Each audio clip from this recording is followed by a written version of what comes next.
Bien, muy buenos días a todos. Agradezco la disponibilidad de los profesores. Vamos a hacer lo siguiente. Primero voy a hacer una presentación. Seguramente ustedes ya los conocen a todos, pero siempre es bueno para establecer el vínculo. Posteriormente, cada uno de los panelistas va a tener 20 minutos para hacer una presentación. Les recuerdo el semáforo. A los 15 minutos va a aparecer una luz amarilla. Cuando termine el tiempo, una luz roja. Después de los 5 minutos, una sirena. Luego, yo les pido a todos que en la medida que ustedes sientan la necesidad de ir estableciendo inmediatamente las preguntas, por favor escríbanlas, porque así ganamos tiempo respecto de la estructura horaria del Congreso y al finalizar las presentaciones podemos inmediatamente entonces hacer las preguntas a los panelistas. Primero voy a presentar al profesor Miguel Eiken, Premio Nacional de Urbanismo en 1971, cofundador y docente del Instituto de Arquitectura de la Pontificia Universidad Católica de Valparaíso. Estudió arquitectura en la PUC y se le entregó el grado de doctor honoris causa en la Pontificia Universidad Católica de Valparaíso en el año 2009. Es autor de destacadas obras como el Hotel Antumalal, la Escuela de Arquitectura de la Pontificia Universidad Católica de Valparaíso, la Ciudad Abierta de Ritoque y la Casa El Portezuelo o también Casa Peña. Muy bienvenido, profesor Eiken.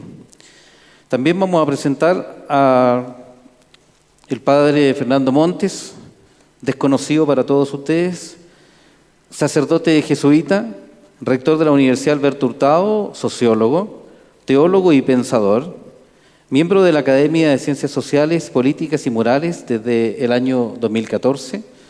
Fue rector del Colegio San Ignacio entre los años 1984 y 1992. Director de la revista Mensaje durante 2 periodos distintos, el año 1973 al 1975 y del 1992 al 1996. Y administrador general de la Compañía de Jesús entre los años 1994 y 2010. También, al dueño de casa, profesor Rafael Vicuña, académico de la Facultad de Ciencias Biológicas de la Pontificia Universidad Católica de Chile, es bioquímico de la Universidad de Chile y doctor en Biología Molecular del Albert Einstein College of Medicine, Nueva York.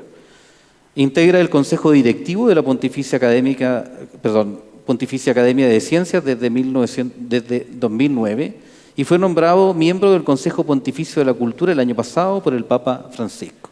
Yo les pido un aplauso para recibirlos a estos académicos. Entonces, repito, cada uno de los panelistas va a tener 20 minutos para hacer su exposición. Posterior a ello, ustedes van a hacer las preguntas. Yo voy a planteárselas a los panelistas para que ellos puedan responder. Esto dura hasta las 11:35, seguramente por el margen de tiempo nos van a dar hasta como las 12:30, por lo tanto no habría problema, supongo, ¿no? No, me dicen que no. Ya. Profesor Eiken, le corresponde a usted primero. Micrófono.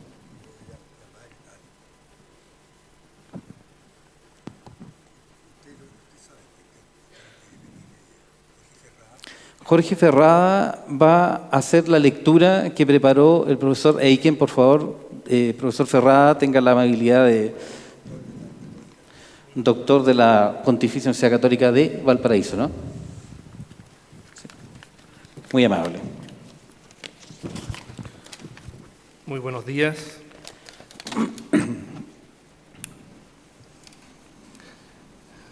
Excelencias reverendísimas, excelentísimos grandes cancilleres de la Universidad Católica de Chile y Universidad Católica de Valparaíso, señores rectores de las universidades católicas, decanos, vicerrectores, queridos estudiantes, amigos, amigas. No somos filósofos ni teólogos, no somos científicos ni técnicos. Somos gente de pensar sobre hechos, en una actitud intuitiva de lo nuevo, de experiencias razonadas a través de la observación de nuestro entorno y aquellas que nuestro destino nos han ofrecido. En el ámbito universitario clásico, pertenecemos al área de las disciplinas matemáticas como la ingeniería, donde fue su origen. Sin embargo, nuestra Escuela de Arquitectura y Diseño se fundamenta sobre los principios humanístico-poéticos. Esta inserción en el área humanística fue el resultado de una larga trayectoria que comenzó con un pequeño grupo de la Universidad Católica de Chile en Santiago hasta el año 52, donde el padre jesuita Jorge González Fester, rector de la Universidad Católica de Valparaíso, nos invitó. Para comprender nuestras inquietudes y la evolución sufrida, habrá que tener presente la situación de aislamiento propio de nuestro país en esa época. Era trágica, años 40. El destino nos trajo desde Buenos Aires un poeta, Godofredo Yomi, poeta en la palabra y acción, quien se incorporó a nuestro estudio particular de la arquitectura, indicándonos que existía una ventana sobre la modernidad, Rimbaud, y mostrándonos que lo nuestro era el continente americano. Al iniciar el primer año de estada de la escuela en Valparaíso, nos encontramos con la filosofía de la persona de Ernesto Grassi, filósofo de München, quien vino a dictar un seminario sobre los diálogos de Platón. Durante varios años lo hizo así. Él nos traía el origen de la cultura occidental en profundidad a través del pensar socrático. Él mismo nos reveló que nuestro método de enseñanza era precisamente el método socrático. En ese momento estaba claro, nuestro fundamento era humanístico y poético, en el origen cultural de Occidente. Un hecho ya establecido por nuestros encuentros fortuitos que interceptan nuestro destino. Era que había sido ayudado desde lo alto. Solo podía ser así. La providencia divina nos protege. Estaba bien originar un oficio cuyo destino es proporcionar un hogar al ser humano, iluminados en los principios humanistas.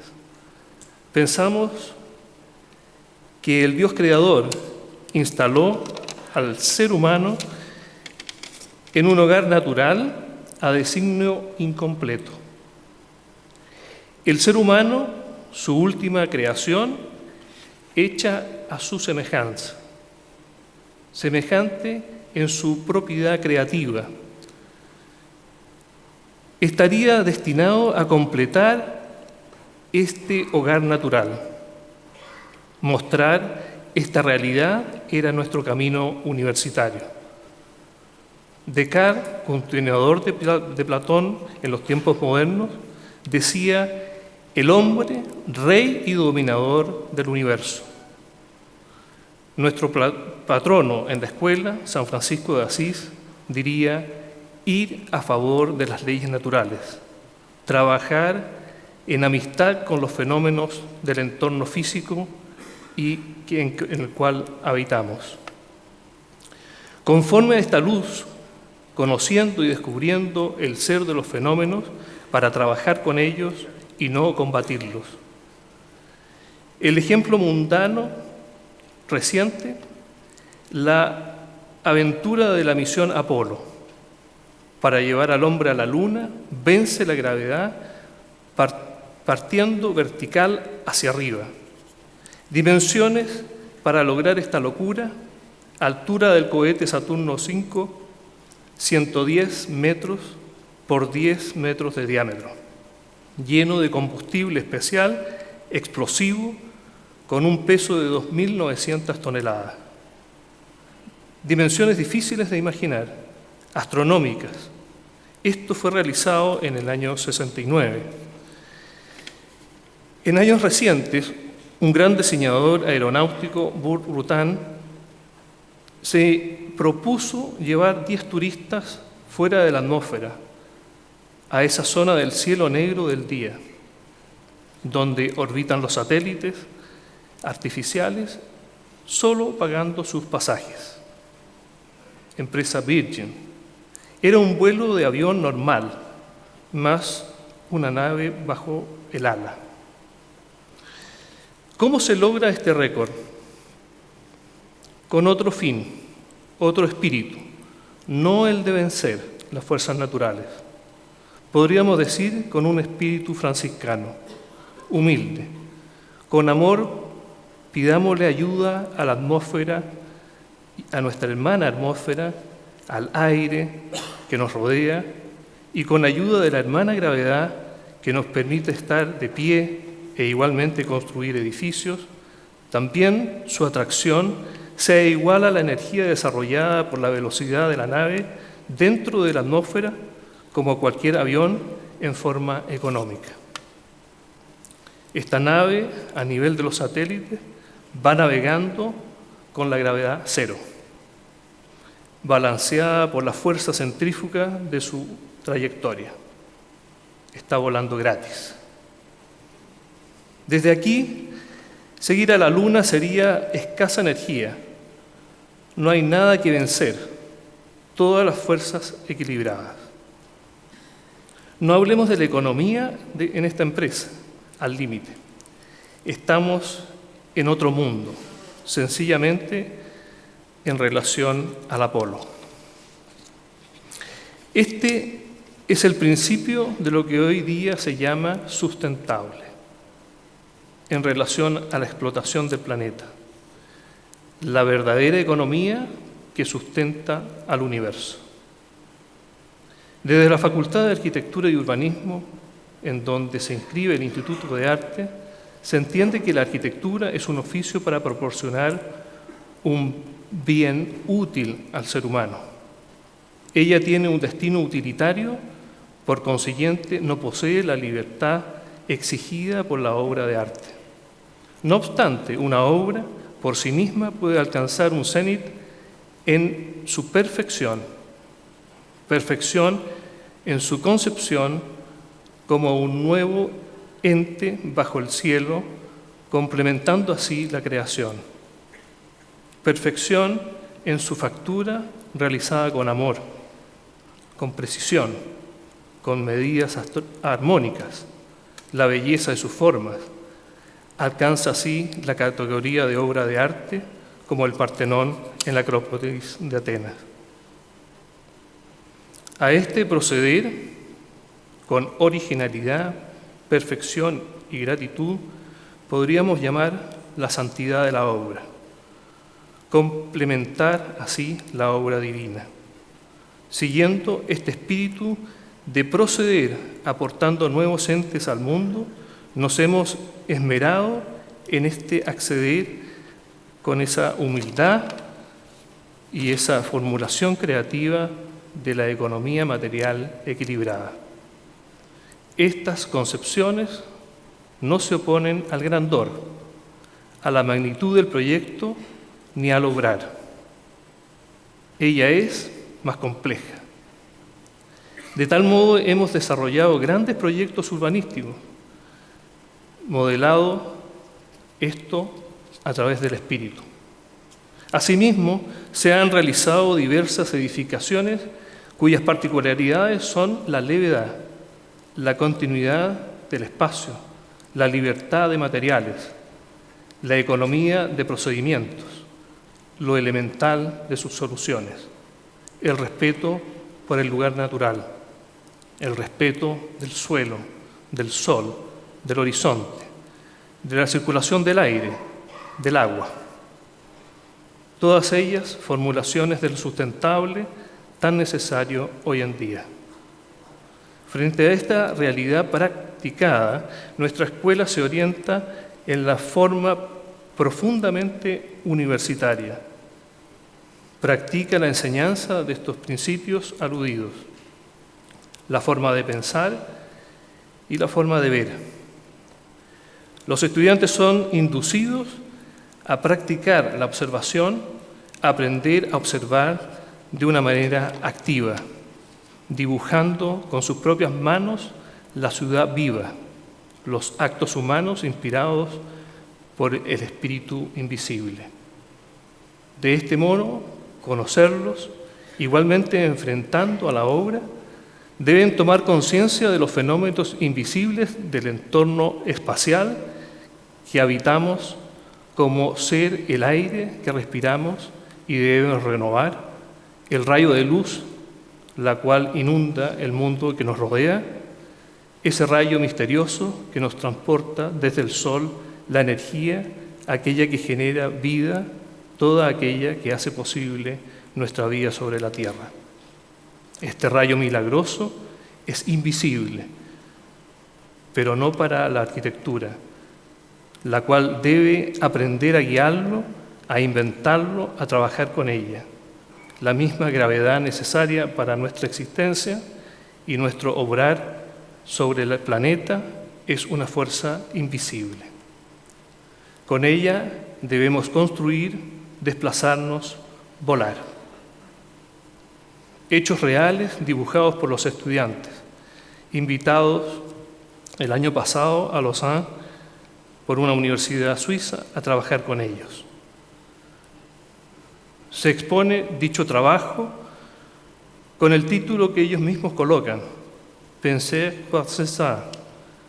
Los recuerda Heidegger, pensar es un oficio de manos. La escuela ha ejercido una actividad social en los cerros de Valparaíso continuamente. Es una forma de ejercer el oficio tanto en el medio humano, en la ciudad, practicando el espíritu franciscano en múltiples sentidos. Finalmente, aportando una real ayuda, un puro regalo de sí mismo.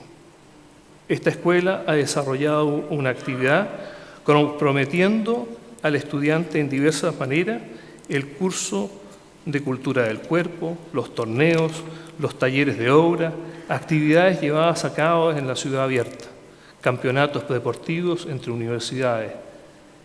En primavera, un grupo de estudiantes voluntarios emprende una misión de catequesis en algún pueblo aislado de nuestro país, dirigidos por el capellán de nuestra escuela. También se ha propuesto actividades creativas entre las escuelas de arquitectura de Valparaíso para presentar el pabellón en común en la Bienal de Arquitectura recientemente hecha, que dijese propositivamente de la ciudad y el contexto del incendio de Valparaíso. La Escuela de Arquitectura y Diseño Industrial y Gráfico emprenden una travesía a fin de cada año. Su alcance, en principio, es el continente americano, sur y norte, partir a ver América con un ojo nuevo, desinteresado, ejecutando algún testimonio de esta acción a Merida. Gracias. Muchas gracias, profesor. Muchas gracias, profesor Eiken. Invito entonces al padre Montes para que haga uso de sus 15 minutos.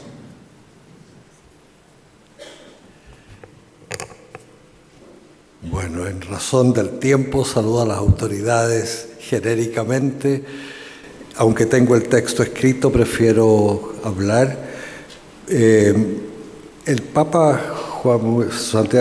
San Juan Pablo II dice que en el diálogo de la fe y la cultura se juega el destino de la Iglesia y del mundo.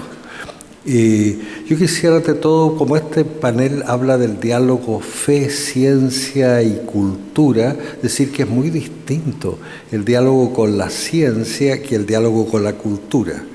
La ciencia obviamente hay que respetarla, hay que apoyarla, hay que recoger todos sus datos.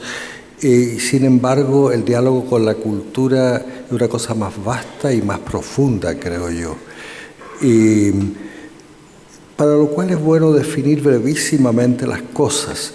Aquí, cuando vino el Papa Juan Pablo II a Chile, hubo un encuentro del mundo de la cultura con el Papa en esta casa central en el patio, Pues bien, como sociólogo yo tengo que decir eso muy respetable, magnífico, pero el sentido más profundo de la palabra cultura no es ese.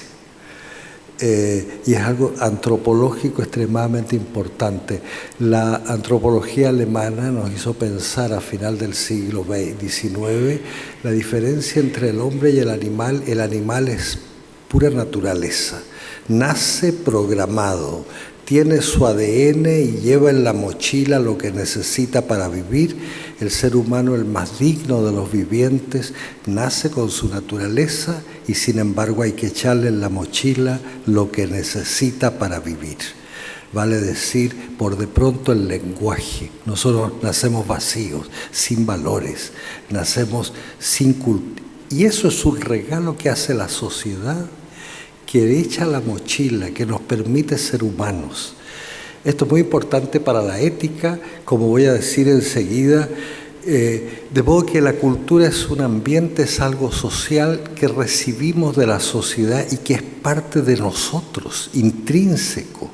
Mis manos son naturaleza y sin embargo, ¿cuánto le costó a mi madre que yo me aprendiera a lavarme las uñas y a cortarme las uñas? Están llenas de cultura. Estoy peinado, eso es cultura, no es naturaleza. La vida social está cruzada de cultura. Bueno, algo pasa en América Latina que siendo un continente acunado por la Iglesia con universidades católicas es de los lugares donde hay más corrupción, donde hay más violencia y asesinatos, donde hay más iniquidad e injusticia y donde hay políticas muy poco estables hasta hace al menos algunos años. ¡Qué responsabilidad para nosotros como universidades! Porque se trata de ver cuál es la cultura de este continente que produce tales frutos. ¿Qué podemos hacer?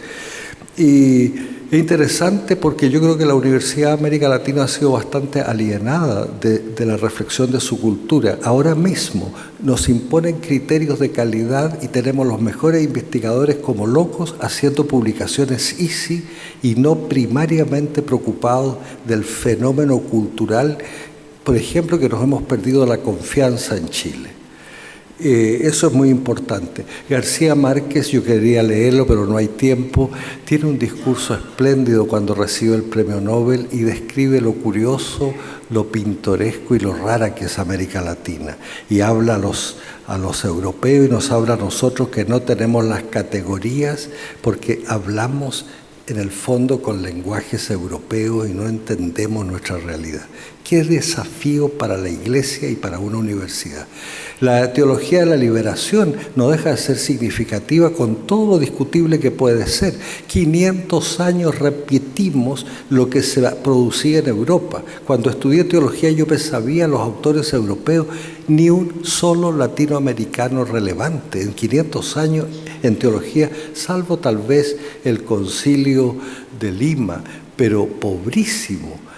Por primera vez cambiamos el interlocutor, no fue la universidad, fue el pueblo de América Latina, es sufriente, y a pesar de los defectos tenemos frutos notables como Medellín, Puebla, como Aparecida, y notable, y se lo oía a él, el propio Juan Pablo II, en muchos de los elementos de su doctrina pastoral y social, de alguna manera se inspira y toma temas de la teología latinoamericana que por primera vez fue pertinente. Entonces este es un desafío brutal. Bueno, y en esto, sí es verdad que ex corde ecclesiae salió la universidad. Creo que para reflexionar sobre ex corde ecclesiae es bueno estar in corde ecclesiae, entrar al corazón de la Iglesia, y hay dos temas, un tema que para mí es clave. Si yo miro el fenómeno religioso como sociólogo, el cristianismo es en cierta manera una inversión del fenómeno religioso. El fenómeno religioso es el hombre débil que busca apasionadamente llegar a Dios. Sube las montañas, sube sus brazos para alcanzar la fuerza de la divinidad. Toma sus productos y se los ofrece a Dios, construye pirámides. El cristianismo es Dios que viene. No es el hombre que sube, es Dios que viene. es Dios que se encarna. La encarnación es el alma del mensaje cristiano. Ascender es descender. Y esto es importantísimo porque la iglesia es un modo de la universidad es un modo de descender. Y esto lo entendemos y sin embargo es muy delicado. Cuando el cristianismo sale de Palestina, tiene un lenguaje donde la experiencia es fundamental y un lenguaje histórico. Jesús habla parábola, el pueblo de Israel, para explicar quién es Dios, cuenta su historia de misericordia. Justino, Orígenes, tienen que dialogar con Grecia y con Roma y cambian el lenguaje histórico a un lenguaje metafísico griego, para que entiendan los griegos. Esto nos ha dado mucha riqueza de conceptos, pero ha empobrecido el mensaje cristiano. Preocupados de la naturaleza, nos olvidamos de la cultura, porque la definición de Dios era más importante que el encuentro y la experiencia de Dios. Hay un déficit profundo en la ética católica de reflexionar no solo la ley natural, sino verdaderamente lo que es la experiencia histórica, y en esto la Escritura tiene mucho que enseñarnos. Esto me parece a mí muy importante porque creo que este momento, la encarnación desde Pablo VI y otros cada vez más, después del Evangelii Nunciandi, se habla de la inculturación, de evangelizar la cultura. Y por lo tanto es parte de la encarnación que la Iglesia continúa a Jesucristo y asume las culturas diferentes.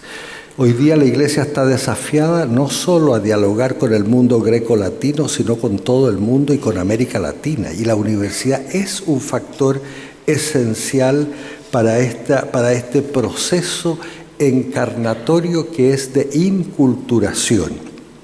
Bueno, y esto creo que es una enorme oportunidad. La oportunidad que se nos ofrece en este momento es que el mundo está en un cambio radical de época. La historia es lineal. Por hechos curiosos se producen a veces un quiebre en esa línea y cae. Cuando llegan los primeros cristianos a Roma, el tiempo cambió. Y como dice Hermann Hesse en El lobo estepario, nada más dramático que cuando hay un cambio de época, porque todo tiembla. Los valores, los criterios, nuestras historias, la cultura se requebraja.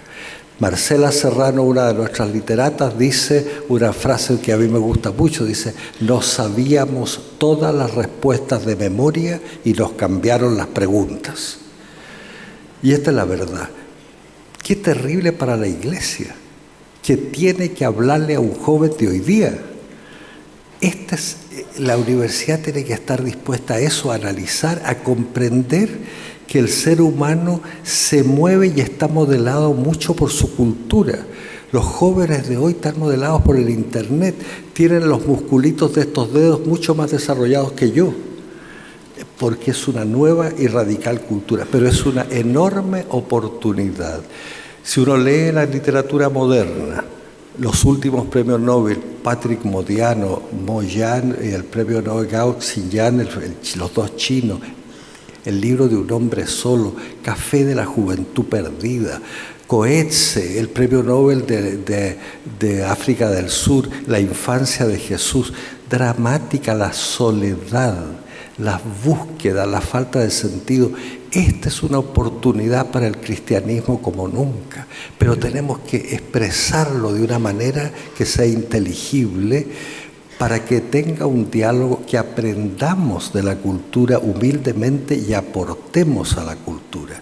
Y esto creo que es una enorme oportunidad. Aquí en Chile, y con esto termino, estamos en una reforma educacional. Hay que ayudar a que el Estado entienda que no nos hace un favor abriéndonos las puertas. Como Universidad Católica tenemos algo que aportar a la humanidad y al Chile nuevo. Yo hace muchos años, y con esto termino, estuve solo haciendo una investigación sociológica en el Perú y tuve oportunidad de ir a Machu Picchu. Dormí solo tirado entre las piedras y las estrellas. Autorizado lo hice, llevaba mi mochila con el saco de dormir. Celebré la misa a la primera hora y bajé tocando las piedras y leí a Neruda el canto general. Y me hizo un bien y me ha ayudado enormemente en mi universidad cuando, viendo esa maravilla, Neruda dice: aire en el aire y el hombre ¿dónde estaba? Piedra en la piedra y el hombre ¿dónde estaba? Devuélveme al esclavo que enterraste. Pusiste piedra en la piedra y en la base harapos, carbón sobre el carbón y en el fondo lágrimas. Chile ha dado un progreso enorme entre autopistas, edificios inteligentes y el hombre ¿dónde estaba? Por Dios que si entendemos bien el Evangelio y podemos transmitir el ejemplo de Cristo, por Dios que podemos hacer un aporte a la cultura de Chile. Muchas gracias. Agradecemos al Padre Montes. Les recuerdo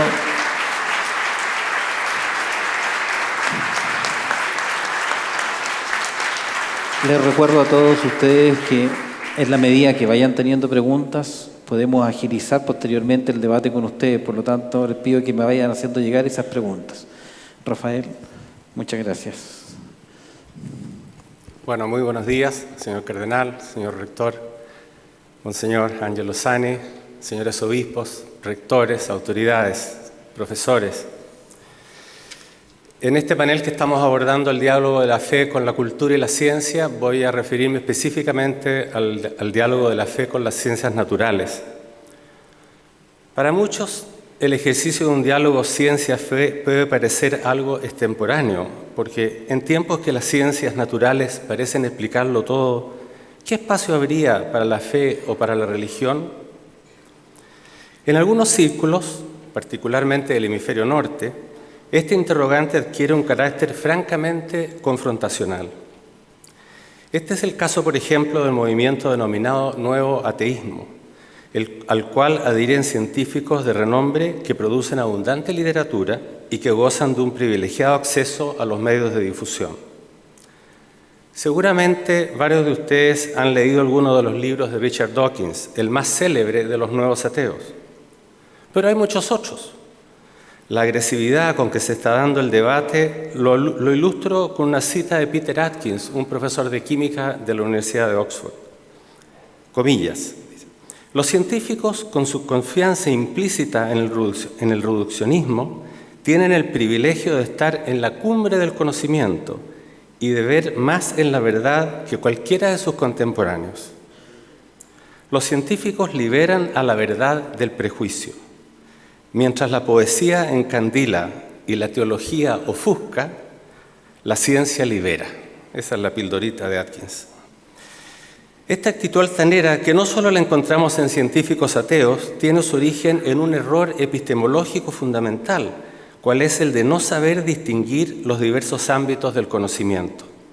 Así, se mezclan ciencias naturales con filosofía y de ahí se pretende llegar a evidencias científicas, entre comillas, sobre la inexistencia de Dios o sobre su ausencia en los procesos naturales. Por ejemplo, el profesor Francisco Ayala, muy conocido en la Universidad por su trayectoria en la Universidad de California, ha dicho que el gran legado de Darwin a la ciencia y a la religión fue resolver la esquizofrenia intelectual propia del argumento del diseño, demostrando que efectivamente hay un diseño, pero que éste no obedece a un diseñador sobrenatural, sino a un proceso natural carente de conciencia. Hasta ahí la cita. Afirmaciones de este tipo, equívocas en su concepción, hace que muchos se pregunten si es posible ser científico y ser religioso al mismo tiempo. Hay que considerar también que existen muchos mitos y prejuicios, si es que no conflictos, en la relación entre ciencia y religión. La interpretación literal de las Sagradas Escrituras que realizan las corrientes creacionistas, protestantes y musulmanas impide cualquier tipo de diálogo entre estas religiones y la ciencia. En lo que respecta a la religión católica, el proceso de Galileo es utilizado como paradigma de un permanente enfrentamiento entre la Iglesia y la ciencia, el que supuestamente se expresaría en nuestros días en temas como el origen del universo y la evolución de los seres vivos, incluido el hombre. Dada esta actitud de aparente contienda, no debe extrañar que en el discurso público aparezca en forma recurrente el argumento que la investigación científica dentro de una universidad católica adolece de restricciones, porque se imponen dogmas y porque hay temas cuyo estudio está vedado. Todos hemos oído estos argumentos. Hay una tarea que me parece ineludible para las universidades católicas y los científicos que trabajamos en ellas, cuál es el de desvirtuar estas aprensiones y mostrar que, muy por el contrario, las universidades católicas constituyen un lugar de privilegio para la búsqueda de la verdad. En ellas hacemos investigación en las ciencias y en las humanidades porque buscamos comprender mejor las leyes de la naturaleza y el misterio del hombre. Pero al mismo tiempo, a diferencia de otras instituciones, somos conscientes de que este esfuerzo no se agota en la aplicación del método científico, pues la ciencia no basta para dar cuenta de toda la realidad. Como nos señala Fides Ratio, la ciencia es seductora y fascinante, aunque por sí sola no nos explica todo, ya que la realidad y la verdad trascienden lo fáctico y lo empírico. Estamos llamados, nos agrega esta carta, a tener una visión amplia del mundo, evitando los riesgos de la fragmentación y especialización del saber, objetivo que alcanzaremos en la medida que sepamos realizar el paso del fenómeno al fundamento. El Papa Francisco, en su reciente encíclica Laudato Si, insiste sobre este punto señalando, comillas, no se puede sostener que las ciencias empíricas explican completamente la vida, el entramado de todas las criaturas y el conjunto de la realidad. Eso sería sobrepasar indebidamente sus confines metodológicos limitados. Si se reflexiona con este marco cerrado, desaparecen la sensibilidad estética, la poesía y aún la capacidad de la razón para percibir el sentido y la finalidad de las cosas. Hasta ahí la cita de la encíclica. Sin duda que la manera más efectiva que tiene la Iglesia Católica para desvirtuar mitos y mostrar su genuina valoración de las ciencias naturales es fomentar la investigación experimental en sus universidades. El cultivo de la ciencia conlleva múltiples beneficios, tanto de orden intelectual como de progreso socioeconómico. Enriquece el acervo cultural, sirve de apoyo a la docencia, especialmente en el posgrado, da origen a las innovaciones tecnológicas en el sector productivo, aporta insumos para la elaboración de políticas públicas, etc. En tiempos que se privilegia la investigación aplicada y los vínculos con la empresa, lo cual me parece legítimo, no quiero dejar de reivindicar el valor del conocimiento como un fin en sí mismo. Como lo señala el cardenal Newman en su idea de la universidad, para la mente cualquier tipo de conocimiento es en sí una recompensa, porque éste ayuda a nuestra naturaleza a alcanzar la perfección. Pero el cultivo de la ciencia experimental no necesariamente debe ser un objetivo de todas las universidades católicas. Algunas pueden escoger privilegiar las ciencias sociales, las humanidades o las artes, lo que es muy legítimo y además conveniente.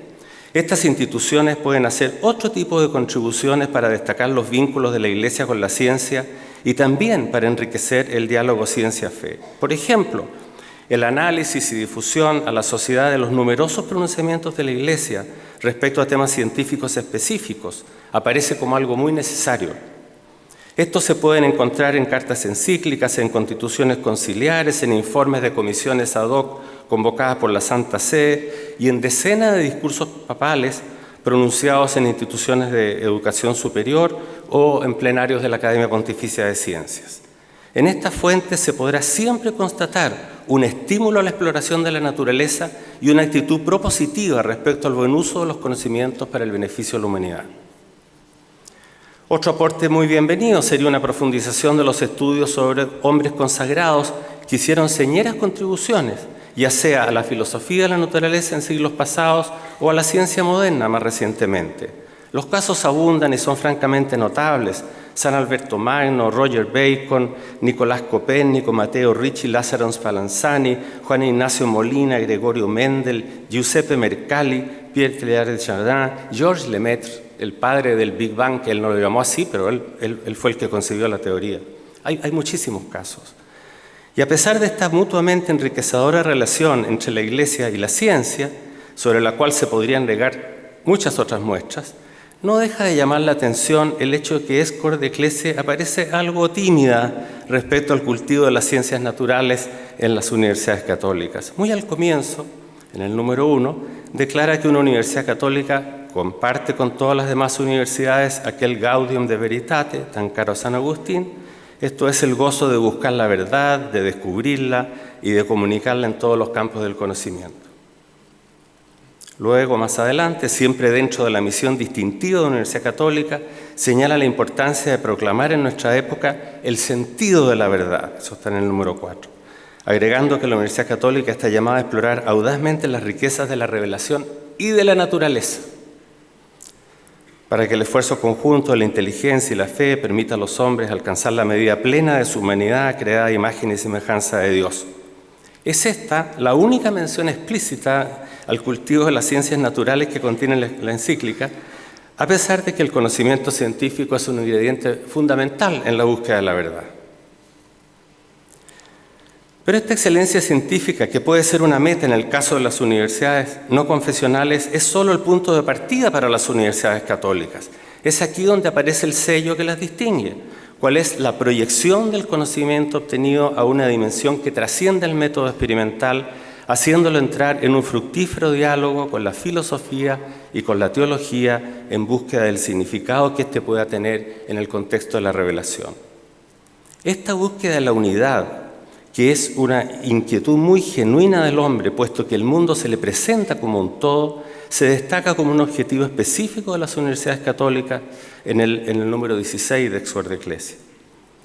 San Juan Pablo II tiene unas palabras muy elocuentes acerca de la fecundidad de la interacción entre estos distintos modos del conocimiento y más específicamente entre ciencia y religión.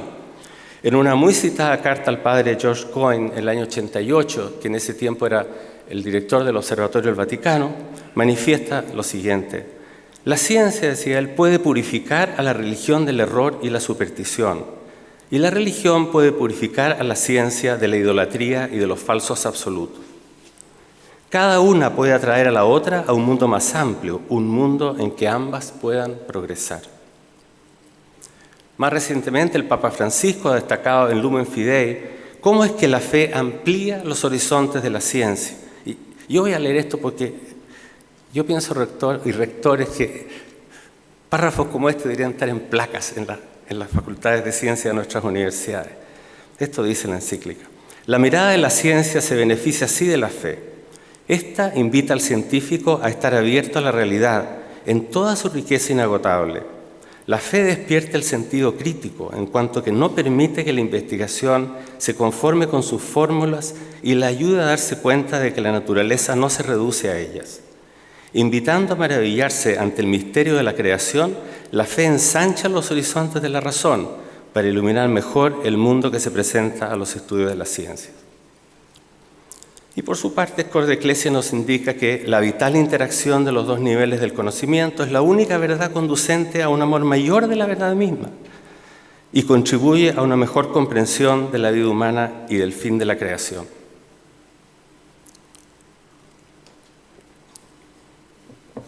El diálogo ciencia-fe debe llevarse a cabo con el debido respeto por las entidades de las disciplinas, sin pretender reducirlas metodológicamente entre sí porque son de distinto orden. Es decir, requiere de una consideración independiente de los conocimientos de la ciencia y de la religión para luego establecer los puentes de interacción que ofrece la filosofía. El rol de la filosofía es fundamental porque además el diálogo se sustenta implícitamente en algunos supuestos filosóficos. Uno que podríamos catalogar de orden ontológico es la racionalidad o inteligibilidad de la naturaleza. El creyente sabe que este mundo es inteligible porque ha salido del Creador y que por ello ya estaría dispuesto de un cierto orden y de determinados principios de operación. Otro supuesto filosófico, en este caso de orden epistemológico, está dado por la capacidad humana de conocer el orden natural. Como lo señala el teólogo y científico británico William Whewell, la capacidad que tenemos de descubrir las leyes de la naturaleza y expresarlas de un modo lógico es la mejor muestra de la afinidad que existe entre la mente humana y la mente divina. Y hay también un tercer principio de orden ético, puesto que la búsqueda de la verdad científica implica valores como el rigor, la objetividad y la honestidad. Al final, la fecundidad del diálogo quedará de manifiesto en creyentes que estarán en mejores condiciones de dar razón de su fe en virtud de los hallazgos de la ciencia y en científicos cuya fe les ha ampliado los limitados horizontes de conocimiento que ofrece el método empírico. Un camino que facilita enormemente el diálogo ciencia-fe es el análisis de los denominados problemas límite, como son el origen del universo, el origen de la vida o el origen del hombre, o bien asuntos que al científico creyente le parecen enigmáticos, como es entender la acción de Dios sobre una naturaleza autónoma en una permanente evolución donde abundan eventos cuánticos, contingentes y azarosos. El origen del hombre, dotado de inteligencia, de autoconciencia y de sentido de la trascendencia, aparece hoy más insondable que nunca. Ningún científico que yo conozco, sea o no creyente, duda respecto a que la aparición del componente biológico del hombre tiene su origen en un proceso evolutivo que se inició con los primeros microorganismos hace 4.000 millones de años y que culmina con el Homo sapiens anatómicamente moderno en Etiopía hace 200.000 años. Análisis de ADN en representantes de ambos sexos de la población humana actual coinciden con estos datos. Por otra parte, tenemos certeza genética que el Homo sapiens moderno produjo descendencia con el Neandertal en el Levante, con el hombre de Denisova en Siberia y con otros homos arcaicos no sapiens en África. Las preguntas que surgen en un científico creyente son apremiantes. ¿Cómo encaja Adán en este cuadro? ¿Cuándo ocurrió la transformación radical del primate Homo en el hombre creado a imagen y semejanza de Dios? ¿Cómo conciliar la caída de nuestros primeros padres con el proceso evolutivo? En fin, muchas otras preguntas. Sabemos que este esfuerzo no tiene fin, que este o cualquier otro tema que se analice, pero nos asiste la convicción de que hay una única verdad que tiene su origen en Dios. Por lo tanto, la imposibilidad de confirmar empíricamente nuestras creencias no afecta para nada nuestra fe. Por último, podríamos preguntarnos cómo se concreta en la universidad el diálogo ciencia-fe o el examen a fondo de la realidad al que nos invita Scordeclesia en su número 15. Hay aquí sin duda un componente de reflexión individual de cada profesor, lo que podríamos considerar una base para realizar una tarea que necesariamente debe tener carácter institucional. En cuanto a instrumentos, puede haber varios.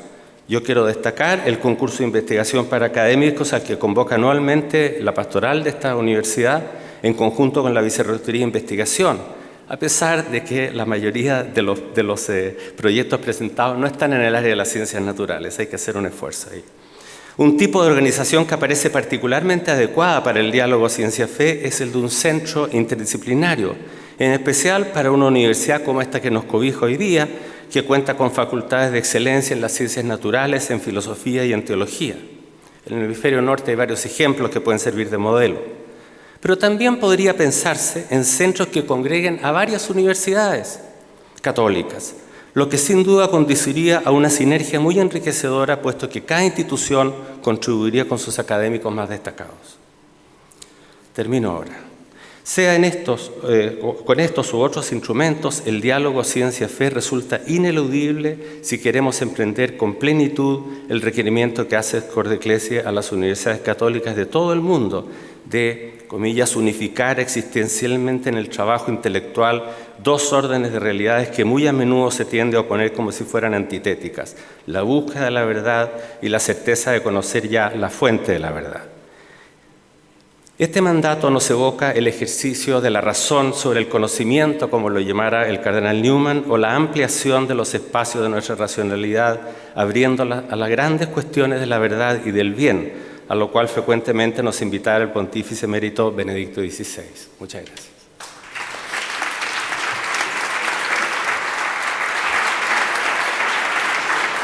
Muchas gracias, Rafael.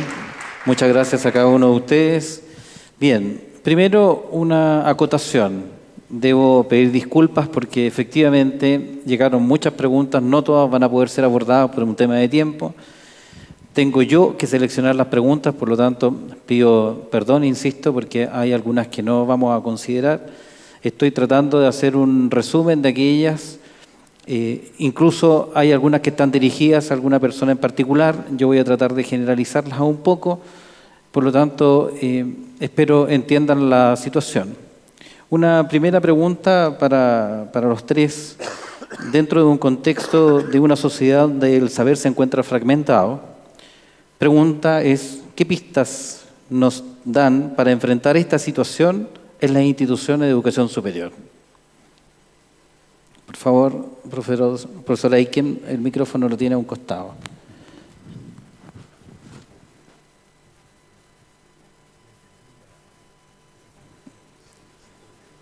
Entendiendo que estamos en un contexto donde el saber se encuentra fragmentado. La pregunta es, ¿cómo enfrentamos esta situación desde la educación superior?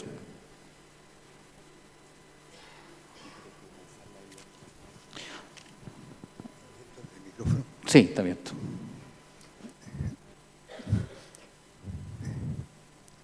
Se entiende que en los recintos universitarios siempre se está trabajando, al menos en la experiencia nuestra, en forma de una comunidad de personas con sus propias opiniones, sus propios conceptos, que están dialogando, están discutiendo, están perfeccionándolas. En la escuela nuestra, por ejemplo, un proyecto se trabaja lo que se llama en ronda. No hay un director, no hay un dueño, hay un consenso de opiniones entrecruzadas dentro de la ronda. Luego se produce finalmente una concepción del asunto en común. Y dentro de eso se invitan evidentemente a las especialidades que se requieren. Ingenieros, o sociólogos, o historiadores con los cuales trabajamos, geógrafos muy importantes, todos las dimensiones, los vectores que entran en un proyecto tienen que participar. Profesor, Padre Montes. A ver, a mí me parece que el profesor Zanni habló bastante, a mí me iluminó, me pareció muy interesante, una visión no, entre comillas, racionalista de la razón, sino capaz de entender las cosas más ampliamente. Por de pronto hay un peligro enorme en el mundo intelectual hoy día, investigadores que saben cada vez más de menos cosas. Entonces son especialistas en la minucia y tienen la falta de la visión común.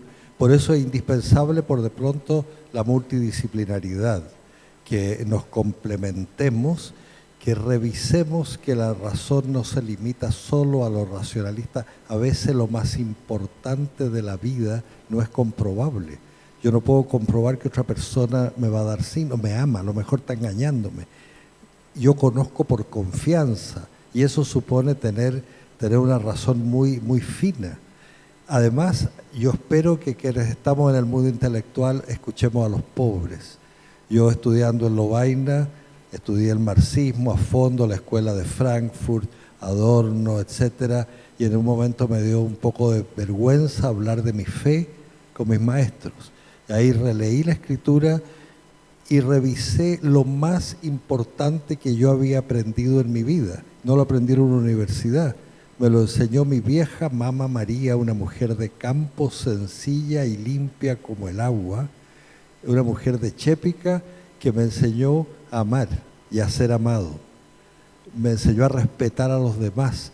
Cuando yo he llorado, cuando he tenido problemas, son esos saberes los que a mí me han permitido volver a levantarme.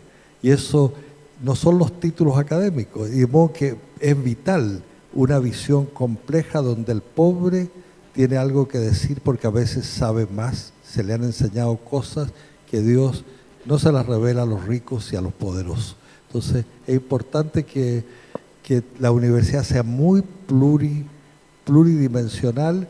Segundo, cuidado con la especialización, sino que haya personas, y entendamos que la razón es algo más que la razón racionalista, que el corazón tiene razones que la razón no comprende, como decía Pascal.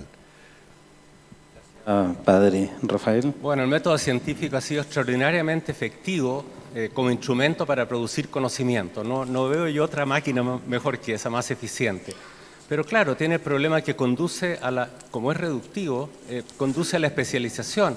Y si se quieren hacer hoy día contribuciones valiosas, específicamente en el campo de las ciencias naturales, típicamente eso va a ser en un área muy, muy especializada. Y tiene el problema de la fragmentación del saber. Pero eso se están dando cuenta los investigadores y espontáneamente están tendiendo a organizarse en centros interdisciplinarios. Normalmente las universidades se han organizado en facultades, en departamentos, etcétera, y eso, claro, no facilita mucho el trabajo interdisciplinario. Y por eso esta nueva estructura que se está dando de centros, esta universidad tiene una institucionalidad muy clara para la organización de estos centros, en los cuales hay una exigencia muy alta para la efectividad de la interdisciplina. Y este fenómeno que se está dando acá en esta universidad, yo creo que es un fenómeno mundial. Hay algunas universidades en Estados Unidos que se están organizando en torno a centros más bien que en torno a departamentos. Y yo creo que es una tendencia bien interesante a seguir. Gracias, Rafael. Padre Montes, una pregunta dirigida a usted. Las universidades católicas, Instituto de Educación Superior, en este diálogo de la fe con la ciencia y la cultura, ¿qué interlocutores debe privilegiar y qué vinculación con el medio debe privilegiar para tener consecuencia con su identidad y misión y así poder influir en la sociedad? Yo creo que el carácter católico, por lo menos yo siento, debería hacernos interlocutores, ojalá de todos. Cada uno según su ámbito. A mí me parece que tenemos mucho que aprender y mucho que dar. Obviamente que por el Evangelio tenemos que tener particular cuidado con los más postergados, los excluidos, a los cuales los escuchan menos y cuyos problemas son menos relevantes a veces para quienes deben tomar posiciones. De modo que me parece que nosotros tenemos que ser particularmente sensibles a escuchar ese dolor, esa necesidad, pero ojalá no excluir. El Papa nos dice que hemos de salir a las fronteras. Esto se lo digo por experiencia propia, cuesta mucho. Cuesta mucho porque a veces hasta a uno se quejan, porque salir a las fronteras significa escuchar y hablar un lenguaje que el otro, que no piensa como yo, entienda. Yo le digo, yo vengo de una familia súper conservadora, nadie más perverso en el mundo para mi familia que los masones. Bueno, yo he aprendido en mi trabajo pastoral que yo no puedo excluirlos. Ojalá, porque me llegan mail diciendo que hay jesuitas masones, yo no soy masón, así que eso, pero lo digo, he descubierto masones que son sumamente honestos, mejores que yo, y creo que si yo creo en el Evangelio, para ellos también tengo una palabra. Y creo que si hay alguna institución que debería ser abierta, dialogante, es la universidad, sin perder su identidad, pero haciendo el aporte, y con preferencia a los más pobres. Gracias, Padre. Profesor Eiken, ¿qué opinión le merece la figura y obra de Gaudí? Él plasmó su fe católica en edificios, muros, espacios que siguen siendo hoy una catequesis visual. ¿Sigue siendo esto posible hoy?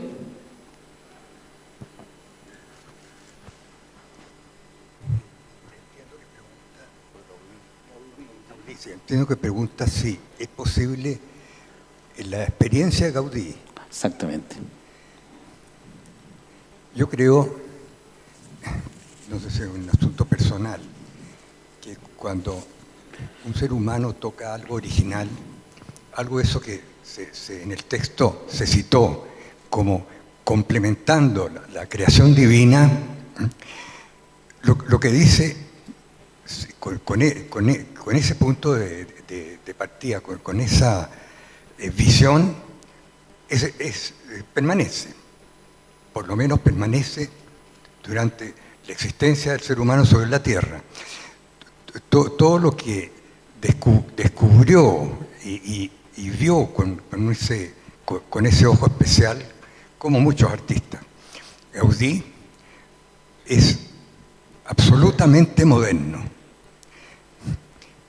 Por ejemplo, su forma de ensayar, de ensayar una estructura,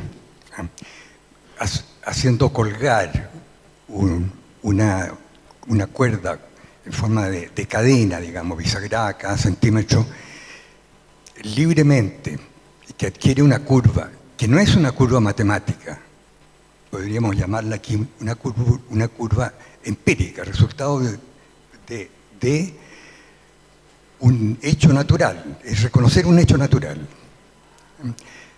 Y la misma, invertida hacia arriba, va a trabajar igual, puesto que en el campo gravitacional permanece vertical, nosotros no lo alteramos. Eso sigue siendo igual.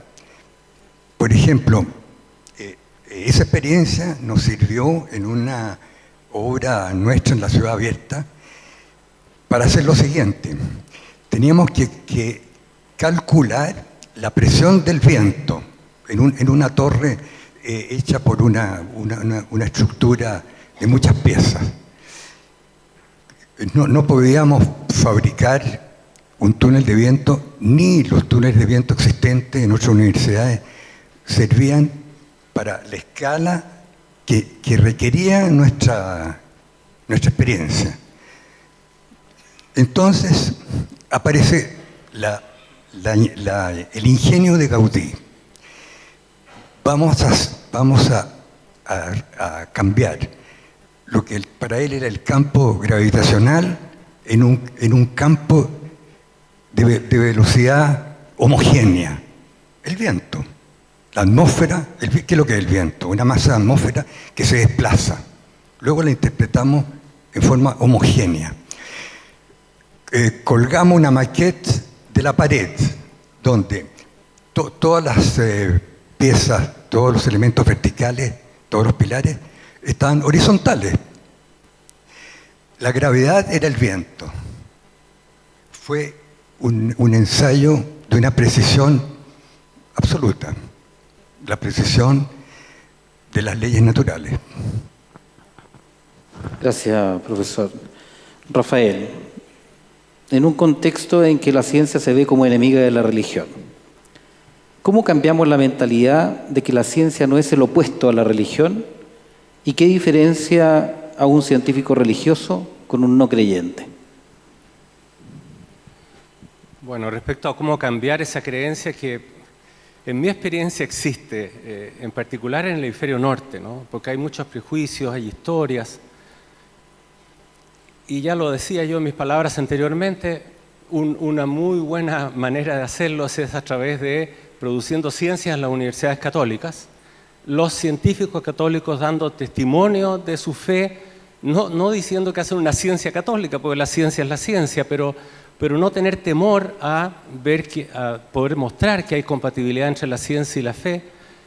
Y el pueblo católico hacer todo lo posible para transmitir esta idea de que no hay oposición entre religión católica y fe.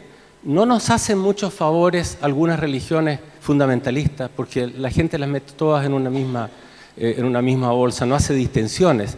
Y por ejemplo, este conflicto que se está dando en el hemisferio norte con los creacionistas, que realmente no es un asunto que es entre especialistas, porque esto ha trascendido a la enseñanza de las ciencias en las escuelas, donde es la justicia la que está resolviendo qué tipo de biología, qué tipo de evolución se enseña. Así que hay ahí un problema que no nos ayuda a nosotros como religión católica. La segunda parte de la pregunta, ¿cuál era? La diferencia entre... A ver, la diferencia entre científico creyente y no creyente, voy a decirlo así. El científico no creyente, me parece a mí, se conforma, y lo digo con mucho respeto, con la información que le entrega la ciencia. Y se me está ocurriendo poner un ejemplo específico, porque tuve hace unos meses un debate público con Álvaro Fischer, hemos tenido varios, sobre evolución. Y él, durante el debate, me interpela y me dice: Rafael, ¿pero tú crees en la evolución? Y por supuesto que sí, pues le dije yo. ¿Pero tú sabes cómo explicar la evolución darwiniana, etcétera? Por supuesto que sí, que hay preguntas, pero básicamente sí. Bueno, ¿y para qué quieres más? Me decía. Y es un poco la cita que yo hacía de Ayala, que él fue un monje dominico. Y él se atreve a decir que Darwin nos demostró que no hay intervención de Dios en la naturaleza. Es que una cosa es entender un proceso natural, y a eso estamos obligados todos los científicos a trabajar en eso, pero otra, y espero que sea así. Yo no pienso para nada que Dios está recurriendo a milagros en la naturaleza, ni siquiera para el origen de la vida. No me gusta esta historia del Dios tapa agujeros. Como no entiendo eso, entonces eso lo hizo Dios. No, Dios hizo todo, pero a través de las causas naturales. Y yo como científico tengo esto ya lo dijo San Alberto Magno, estamos obligados a estudiar las causas naturales. Y los que han tenido esta doctrina del Dios tapa agujeros han quedado un poco en vergüenza. Hasta el gran Newton decía que Dios de repente tenía que ajustar las órbitas de los planetas porque estas no eran perfectas. Y claro, cuando ya entendemos los principios físicos, vamos arrinconando a Dios porque no hay espacio para Él. No, yo creo en la naturaleza autónoma y bueno, a medida que avanzamos los científicos religiosos o católicos en el conocimiento de la verdad científica, nos preguntamos por su significado. Yo creo que esa es la diferencia principal. Bueno, es que es tan maravilloso todo. La complejidad de la vida, la complejidad de la célula más pequeña, la armonía de todo, el hecho que sea inteligible, no me puede dar lo mismo. Yo no me conformo con eso. Y respeto mucho a los que sí se conforman con eso. Gracias, Rafael. Una pregunta, Padre Monte, Rafael. Entendiendo la sociedad como elemento central del desarrollo y crecimiento del hombre en su búsqueda de la verdad, ¿dónde se presenta el desafío para entrar en un diálogo abierto y sincero, constructivo, con los jóvenes de hoy? ¿Qué debemos hacer o dejar de hacer para que este diálogo sea profundo y transformador?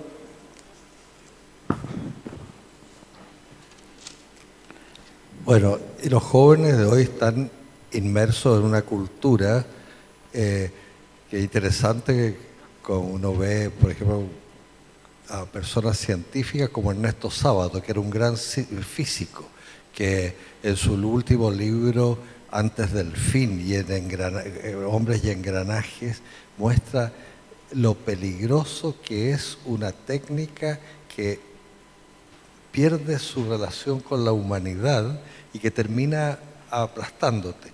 Por ejemplo, el joven de hoy es muy difícil hacerle ver que tiene que ser señor de los medios, de sus medios electrónicos y no un esclavo.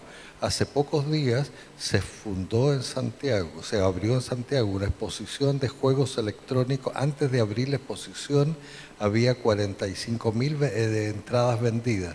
A esos niños les falta jugar al pillarse con otros, les falta jugar con tierra y comer tierra. Están solos con el computador. Una escuela de soledad, una escuela de aislamiento. Hasta la saciedad hoy día, el modelo neoliberal se dice, pero yo digo que hay un neoliberalismo hoy día, aún en la reforma educacional en Chile, tus derechos, tus derechos, tus derechos, tus derechos. Nadie le dice a un muchacho cuáles son tus obligaciones, de qué tienes que hacerte responsable en la sociedad y de los demás. Entonces, es muy difícil. Por eso que tenemos que trabajar la cultura. Una cultura que solo trabaja los derechos genera individualismos brutales. y nuestra juventud está presionada por todos lados, y por eso creo que como universidad, y habiendo tanto joven, tenemos que de alguna manera pensar ese diálogo. Yo en la universidad a toda costa insisto a los jóvenes que ojalá entren para aprender y salgan para servir. Sus papás y todos los presionan para que entren para aprender y salgan para ganar dinero. Entonces es algo difícil. Entonces con esos jóvenes yo tengo que dialogar, no son malos, pero por eso mismo hay que trabajar la cultura, que es lo que conversábamos hoy día. Muchas gracias, padre. Rafael. A ver, yo voy a irme por el vaso medio lleno, ¿no? Y es constatar el interés por el conocimiento de los jóvenes. Estoy pensando en los alumnos de pregrado a los que les hago clases. No solamente en esta universidad, la semana pasada estuve en Concepción, una cosa que se llama el café científico, una tarde, a las 7 de la tarde, estaba repleta la sala para conversar sobre ciencia. Yo creo que hay un muy buen sustrato ahí. Y la pregunta para nosotros, profesores en las universidades católicas, es ¿cómo les marcamos la diferencia? ¿Cómo les mostramos que esta universidad, además de ser excelente en las ciencias y en otras áreas, es algo más que las demás? Aquí pueden conseguir algo mejor. Y no es fácil porque la clase de termodinámica es igual, ¿no? No puede ser distinta. Entonces hay un desafío para el profesor. Y yo creo que pasa por esto que decía hace un rato, de invitar a los alumnos a, con toda la delicadez y respeto, ¿no?, a decirle, miren, saben que esto es maravilloso, pero hay algo más, ¿eh? Esto tiene que tener un significado. Y no hacer adoctrinamiento en las clases, porque eso puede ser algo agresivo para algunos, pero sí ver la manera, quizás en reuniones aparte de las clases, el testimonio que dan los profesores. Los profesores estamos muy ocupados hoy día, muy ocupados, llenos de cosas. Entonces tenemos poco tiempo para atender personalmente a los alumnos. Si les dedicáramos más tiempo y buscáramos ocasiones para mostrarles que hay algo más que la ciencia, yo creo que por ahí va el camino. Bien, muchas gracias. Quiero agradecer a cada uno de los panelistas. Por favor, un gran aplauso para ellos.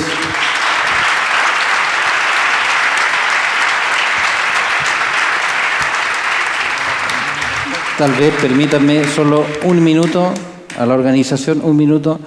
El gran desafío que también tenemos en esto es que este diálogo necesita agentes que vivan ese diálogo. Por lo tanto, el desafío es que nosotros nos transformemos también en esos agentes, donde este diálogo entre fe, cultura y ciencia se presente de manera concreta. Las universidades requieren de nosotros para ello también, no solo estructuralmente, sino que también en nuestra experiencia de vida. Muchas gracias y muy amable a todos.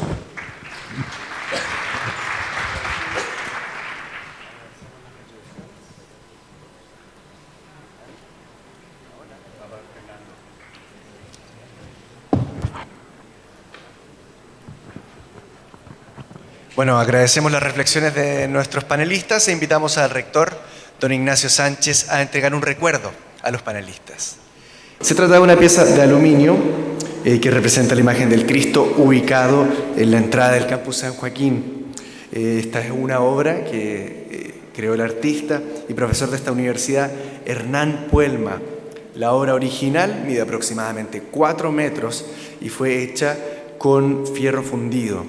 Desde 1931, la Universidad Católica encomienda su quehacer al Sagrado Corazón de Jesús, patrono que inspira el trabajo y estudio diario de cada uno de los miembros de su comunidad.